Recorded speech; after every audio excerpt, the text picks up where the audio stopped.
Ledger posting. Laser क्या होता है? लेजर कब बनाते हैं हम लोग?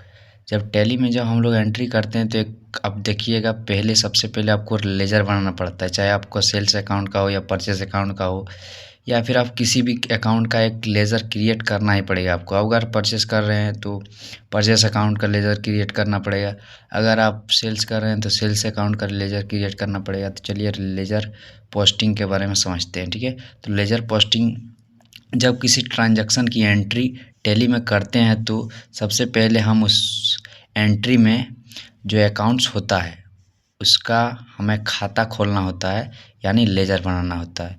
वही जो हम बोलें कि कुछ भी एंट्री कीजिएगा सबसे पहले आपको लेजर क्रिएट करना ही पड़ेगा, चाहे परचेस हो या सेल्स हो, ठीक है। तो अब समझते हैं ट्रायल बैलेंस। ट्रायल बैलेंस क्या होता है? एक ट्रायल बैलेंस में सभी लेजर अकाउंट को कैलकुलेट करके उसके बैलेंस के साथ लिखा जाता है, जिनमें 3 कॉलम होते हैं: particular, account name, debit and credit, ठीक है।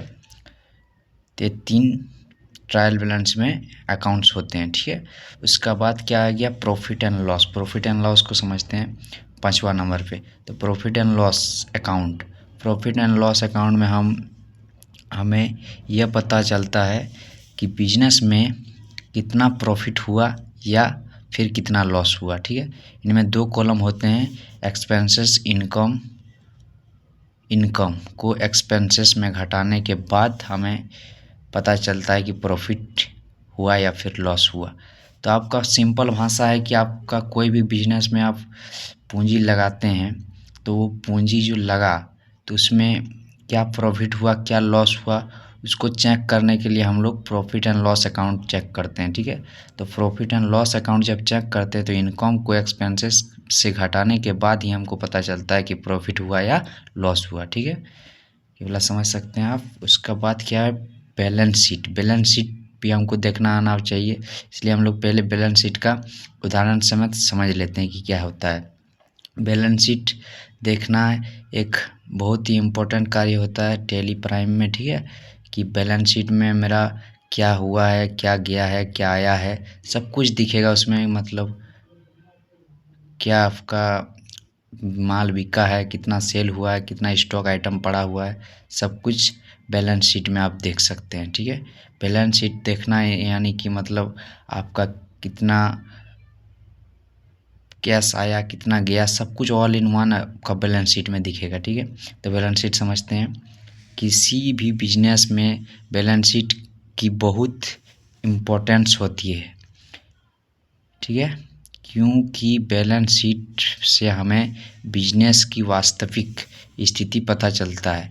नेट एसेट्स और लायबिलिटीज़ कितनी है, इससे 2 कॉलम लायबिलिटीज़ एंड एसेट्स का पता चलता है। एसेट्स और लायबिलिटीज़ से आप क्या समझते हैं? एसेट्स मतलब क्या हो गया, लायबिलिटीज़ मतलब क्या हो गया, ये हमको कमेंट में आप बताइए। अगर नहीं सकें बताने तो हम आपको कल बताएंगे, ठीक है। तो ये वाला बैलेंस शीट जो है चेक करना हम सिखाएंगे जब हम टैली पे एकदम लाइव आएंगे तब, ठीक है। उसके बाद क्या है? What are accounts. What are accounts एक बिजनेस के दायरे में जो लेन देन होते हैं उन्हें अकाउंट के रूप में लिखा जाता है। Purchase, sales, Ram Mohan, bank, cash, computer, machinery, furniture, assets, deposit, internet, discounts, wages, etc. Rahul ने 4,000 का एक फ़ोन मोहन से उधार खरीदा। फ़ोन क्या हो गया? फ़ोन हम लोग का फिक्स एसेट हो गया। मोहन क्या हो गया? सैंड्री क्रेडिटर्स। मतलब आप समझ सकते हैं कि इसमें क्या बोला गया है कि 4,000 का एक फ़ोन मोहन ने उधार खरीदा। उधार खरीदा मतलब ऑन क्रेडिट, ठीक है। तो हमको उधार खरीदा तो उधार में क्या होता है? फ़ोन हम लोग का क्या हो गया? फ़ोन बिजनेस के लिए लगता है, इसलिए हम लोग का फिक्स एसेट हो गया। अब मोहन क्या हो गया? मोहन एक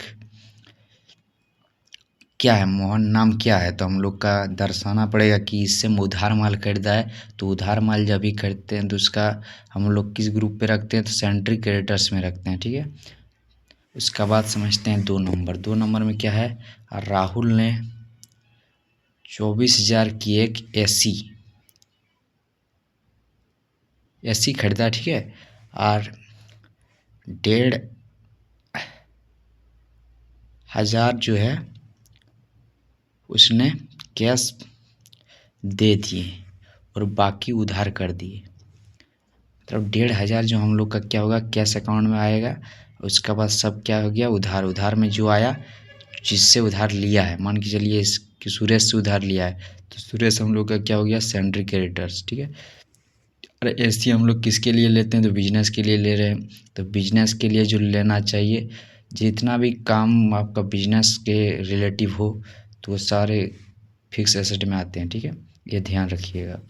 और राहुल ने 1500 HDFC में जमा किया। अभी देखिए यहाँ पर 5,000 है, लेकिन हम बोल रहे हैं 1500 जमा किया। तो 1500 जमा किया, तो 1500 हम लोग का क्या हो गया, 1500 हमारा कैश अकाउंट, एक कैश हो गया। और HDFC क्या है, एक बैंक है, 2 अकाउंट बनेगा इसमें। ठीक है, एक कैश का बनेगा, एक HDFC बैंक का बनेगा। इसमें 5,000 हो चाहे 1500, उससे कोई फ़र्क नहीं पड़ता है।